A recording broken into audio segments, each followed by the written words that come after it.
Om Swastiastu. Assalamualaikum warahmatullahi wabarakatuh. Shalom, namo buddhaya, salam kebajikan, dan salam harmoni.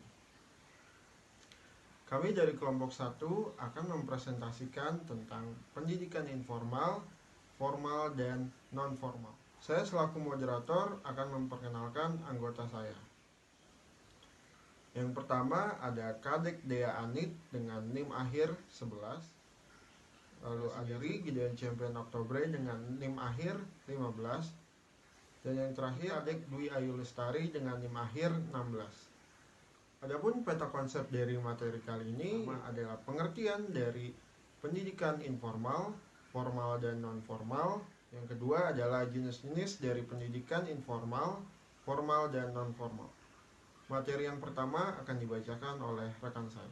Di sini saya akan menjelaskan materi mengenai pendidikan informal, formal, dan non-formal. Yang pertama di sini ada pendidikan informal. Menurut Undang-Undang Nomor 20 Tahun 2003, pendidikan informal adalah jalur pendidikan keluarga dan lingkungan yang berbentuk kegiatan belajar secara mandiri. Sementara itu, menurut Aksin dalam Suprijanto tahun 2009 bagian 8, pendidikan informal adalah pendidikan di mana warga belajar tidak sengaja belajar dan pembelajaran tidak sengaja untuk membantu warga belajar. Yang kedua ada pendidikan formal. Menurut Undang-Undang Nomor 20 Tahun 2003, pendidikan formal adalah jalur pendidikan yang terstruktur dan berjenjang, terdiri atas pendidikan dasar, pendidikan menengah, dan pendidikan tinggi. Tiga ada pendidikan non-formal. Menurut Marzuki tahun 2012, bagian 137, berpendapat bahwa pendidikan non-formal merupakan aktivitas belajar di luar sistem persekolahan atau aktivitas belajar yang dilakukan secara terorganisir. Pendidikan non-formal dilaksanakan terpisah maupun merupakan bagian penting dari suatu kegiatan yang lebih besar untuk melayani sasaran didik tertentu dan pelajarnya tertentu pula. Nah, selanjutnya ada jenis-jenis pendidikan informal, formal, dan non-formal. Yang pertama ada pendidikan informal. Pada pendidikan informal ini dilakukan oleh keluarga dan yang pertama dapat berupa pendidikan budi pekerti. Pendidikan budi pekerti ini berupaya untuk membekali peserta didik melalui bimbingan dan pengajaran yang berisikan mengenai nilai-nilai perilaku manusia yang dapat diukur melalui norma agama, norma hukum, tata krama, dan sopan santun, serta norma budaya ataupun adat istiadat masyarakat. Kedua, ada pendidikan agama. Pendidikan agama dalam pendidikan memiliki peranan yang sangat penting dalam pembinaan karakter siswa, dan siswa diajarkan untuk berperilaku sesuai dengan ajaran agama yang dianutnya. Yang ketiga, ada pendidikan etika. Pendidikan etika berperan dalam mengatur hidup dan bertindak secara bertanggung jawab. Pentingnya pendidikan etika tidak dapat diabaikan dalam banyaknya kehidupan, termasuk juga mempraktikannya di bidang pendidikan. Karena etika akan membantu menetapkan standar tentang apa yang dapat diterima dan apa yang tidak dapat diterima. Yang keempat ada pendidikan sopan santun. Pendidikan sopan santun adalah suatu proses pendidikan yang bertujuan untuk menjadikan pribadi individu ke arah yang jauh lebih baik.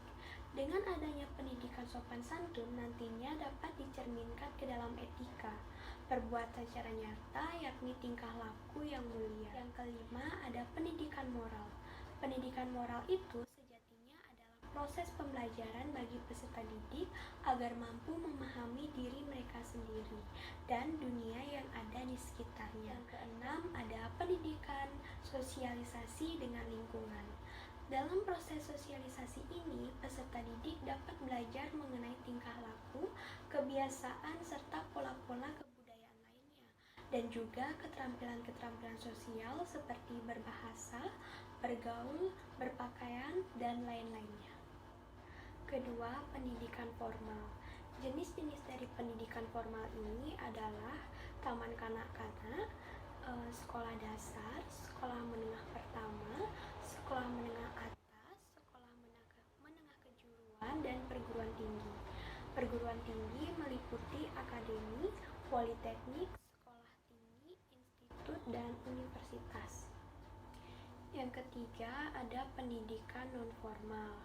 Jenis-jenis dari pendidikan non-formal ini adalah pertama, kelompok bermain atau yang disingkat dengan KB. Yang kedua, taman pendidikan anak atau TPA. Yang ketiga, lembaga pelatihan. Yang keempat, kelompok belajar. Yang kelima, pusat kegiatan belajar masyarakat atau PKMB. Yang keenam, majelis taklim. Yang ketujuh, lembaga khusus. Dan yang kedelapan adalah sanggar. Adapun kesimpulan dari materi kali ini, itu yang pertama adalah pendidikan informal adalah bentuk pendidikan yang terjadi melalui kegiatan belajar mandiri yang dilakukan dalam lingkungan keluarga dan masyarakat. Biasanya berfokus pada nilai norma-norma dan keterampilan sosial.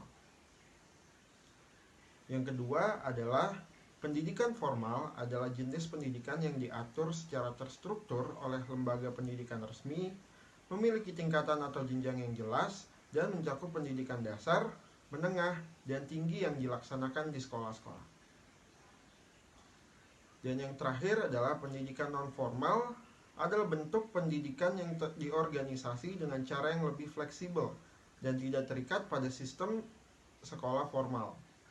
Ini mencakup program-program seperti kelompok bermain atau KB, taman penitipan anak atau TPA, dan kegiatan lain yang berfungsi sebagai pendidikan tambahan di luar lingkungan sekolah.